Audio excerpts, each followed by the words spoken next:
નમસ્કાર દોસ્તો, હું છું ડૉક્ટર બ્રિજેશ. અમારી સાથે છે પલ્મોલોજીસ્ટ ડૉક્ટર ઉમંગ પટેલ.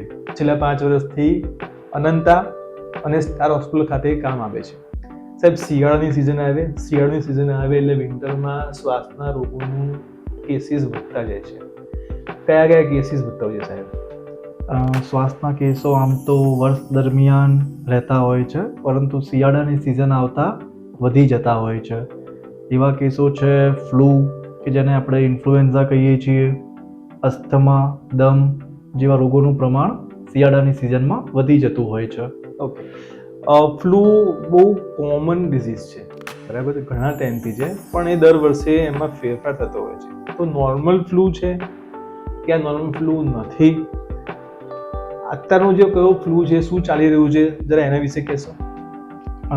ફ્લૂ જે છે અત્યારે જે જોવા મળી રહ્યો છે દર્દીઓમાં, એ છે ઇન્ફ્લુએન્ઝા એ વાયરસ. ઓકે. અને એમાં પણ H3N2 જે સૌથી વધારે અત્યારે જોવા મળી રહ્યો છે. અને આ જે ફ્લૂ છે એ નોર્મલી શરદી, ઉધરસ, તમને તાવ આવો, ઠંડી લાગીને ગળામાં દુખાવો થવો, એવા લક્ષણો સાથે આવતો હોય છે. સાહેબ, મેં સાંભળ્યું છે કે ઘણીવાર ફ્લૂના કારણે ન્યુમોનિયા થઈ જાય છે અને એના કારણે ઘણા કેસીસ, ઘણા લોકોને આઈસીયુમાં ભરતી કરવા પડે છે, ઓક્સિજન ઓછો થઈ જાય છે, સિરિયસ થઈ જાય છે, બહુ ઓછા પ્રમાણમાં, પણ છતાં પણ એનાથી ડેથ બી થતી હોય છે. તો આ જે ફ્લૂ કહેવાય છે, નોર્મલ ફ્લૂ છે કે આ કોઈ તમારો ફ્લૂ હવે આગળ વધી ગયો છે, વિચ રિક્વાયર અટમોસ્ટ અટેન્શન, એ કેવી રીતે ખબર પડે? જો ફ્લૂના લક્ષણો જે છે એ 3 થી 5 દિવસ પછી પણ પરસિસ્ટ રહે અને એમાં વધારો થાય, અને બીજા લક્ષણો જેવા કે શ્વાસનો તકલીફ પડે દર્દીને, ગળફો જે આવતો હોય એમાં લોહી આવવાની શરૂઆત થાય, છાતીમાં દુખાવો થાય, તો આઈડિયા આવે કે ફ્લૂ જે છે હવે ન્યુમોનિયા તરફ જઈ રહ્યો છે અને આગળ જતાં એ ગંભીર પરિણામો આપી શકે છે. સાહેબ, એવું જોવામાં આવ્યું છે કે નાના બાળકો અને જે લોકોની ઉંમર 60 કે એનાથી વધારે છે, જે લોકો વીક છે, બરાબર છે, એમાં તમે કોઈ લક્ષણોમાં કોઈ વિવિધતા જોઈ શકો છો? યસ સર, જેમની રોગ પ્રતિકારક શક્તિ ઓછી હોય છે, જેવી તમે વાત કરી સર, નાના બાળકો, ઉંમરલાયક વ્યક્તિઓ, જેમની રોગ પ્રતિકારક શક્તિ ઓછી હોય છે, નાના સિવાય ડાયાબિટીસના દર્દીઓ, HIV ના દર્દીઓ, અને બીજા કે જે ઓલરેડી જેને ફેફસાના રોગો છે, દમ, અસ્થમા જેવા હૃદયના રોગો ઓલરેડી છે, એમનામાં ફ્લૂ ન્યુમોનિયા તરફ જવાનું પ્રમાણ ઘણું વધારે હોય છે સર. અને એમને ઓવરઓલ એનાથી પ્રોબ્લેમ થવાની શક્યતા પણ વધારે હોય છે. યસ. ઓકે, તો H3N2 વાયરસ છે કે કોઈ બીજો છે ફ્લૂ, એ આપણને કેવી રીતે ખબર પડે? એના માટે આપણે એક્સરે કરાવતા હોઈએ છીએ, બ્લડ ટેસ્ટ કરાવીએ છીએ, અને પછી સ્પેસિફિક કયો વાયરસ છે એ જાણવા માટે જે આપણે કોરોના સમયમાં થ્રોટ સ્વેબ ને બધું કરાવતા હતા, RT-PCR, એવા જ સેમ ટેસ્ટ આપણે કરાવતા હોઈએ છીએ. ઓકે. દર્દીને ક્યારે ખબર પડે કે મારે હવે ડૉક્ટરને મળવું પડશે? એના માટે જ્યારે 5 દિવસ કરતાં વધારે લક્ષણો જણાય, તાવનું પ્રમાણ વધે, શ્વાસની પ્રક્રિયા ખોરવાય અને ગળફામાં લોહી આવે અને દર્દીને વધારે તકલીફ ઊભી થાય, 5 દિવસ કરતાં વધારે જો ફ્લૂના લક્ષણો જણાય, તો તાત્કાલિક ડૉક્ટરનો સંપર્ક કરવો જોઈએ. ઓકે. ફ્લૂની મુખ્યત્વે સારવારમાં સાહેબ આપ તમે શું સારવાર આપતા હો છો? ફ્લૂની સારવાર બેઝિકલી સિમ્પ્ટોમેટિક ટ્રીટમેન્ટ હોય છે, અને જો દર્દી 7 દિવસથી ઓછા ગાળામાં હોસ્પિટલમાં આવ્યું હોય તો આપણે એન્ટીવાયરલ ટ્રીટમેન્ટ આપીએ છીએ. ઓકે.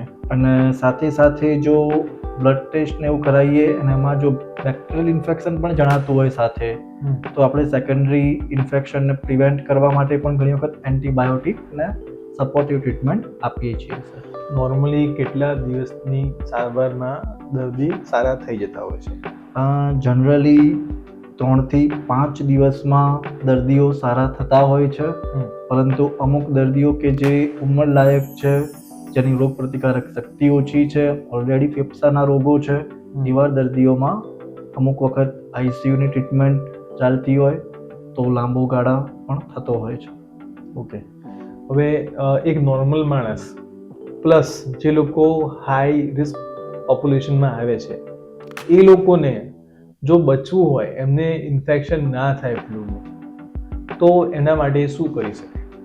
એના માટે વારંવાર હેન્ડ વોશ કરવા જોઈએ, વેન્ટિલેટેડ એરિયામાં રહેવું જોઈએ, સાથે સાથે ખાવા પીવાનું પણ સારું રાખવું જોઈએ, અને સૌથી અગત્યનું છે વેક્સિન લેવી જોઈએ. ઓકે સાહેબ, ખૂબ સારી વાત કરી વેક્સિન માટેની. જો ફ્લૂ માટે કોઈ વેક્સિન અવેલેબલ છે તો જરા એના વિશે જરા પ્રકાશ વધારે પાડશો. હા, ફ્લૂ વિશેની જે વેક્સિન છે એ છેલ્લા 70 વર્ષથી આપણે આપીએ છીએ અને એ અતિશય સેફ છે. ઓકે, એ આપણે દર વર્ષે લેવી જોઈએ. આમ તો ગાઈડલાઈન પ્રમાણે દરેક વ્યક્તિએ લેવી જોઈએ ઇન્ડિયા જેવા કન્ટ્રીમાં તો, પરંતુ જે હાઈ રિસ્ક ગ્રુપ છે, ઉંમરલાયક વ્યક્તિ, નાના બાળકો, ડાયાબિટીસના દર્દીઓ, ફેફસાના રોગોવાળા દર્દીઓ, એમને તો ખાસ લેવી જેને જોઈએ. ઓલરેડી ચાન્સીસ વધારે છે, યસ સર, એમને ચાન્સીસ વધારે છે ઇન્ફેક્શન થવાના, એમને ચાન્સીસ વધારે છે ઇન્ફેક્શન થયા પછી કોમ્પ્લિકેટ થવાના. યસ સર, એ લોકો તો ખાસ લેવી જ જોઈએ, ખાસ લેવી દર જોઈએ. વર્ષે એકવાર. તો આનો કોઈ સમયગાળો નિયત ખરી કે આપણે કયા સમયે દવા વેક્સિન લઈએ અને આપણને પ્રોટેક્શન મેક્સિમમ મળી શકે? યસ સર, ફ્લૂની વેક્સિન આમ તો વર્ષમાં કોઈ પણ સમયે લઈ શકાય છે, પરંતુ ફ્લૂની સિઝન જે આપણા ઇન્ડિયામાં ચાલુ થાય છે મિડ ઓક્ટોબરથી, તો એની પહેલાં લેવાથી ફાયદો એ થાય છે કે ફ્લૂની વેક્સિન આપ્યા પછી આપણી જે શરીરની રોગ પ્રતિકારક શક્તિ છે એ પીક ઉપર પહોંચતા 2 અઠવાડિયા લાગતા હોય છે. સો ફ્લૂની સિઝન ચાલુ થાય એના 15 દિવસ પહેલાં, એટલે ઓક્ટોબરની શરૂઆતમાં લેવાથી આખા વર્ષ દરમિયાન ફ્લૂના રોગથી બચી શકાય છે. ખૂબ જ સરસ. ડૉક્ટર ઉમંગ પટેલે આપણે ઘણી સારી વાતો, ઘણું સારું નોલેજ આપણને આપ્યું છે ફ્લૂ વિશે, ફ્લૂ ન્યુમોનિયા વિશે, ફ્લૂમાં કયા વાયરસીસ અત્યારે કોમન છે જેથી કરીને આપણે એનાથી બચાવ આપણો પોતાનો કરી શકીએ. આપણે એમનો આભાર માનીએ. Thank you.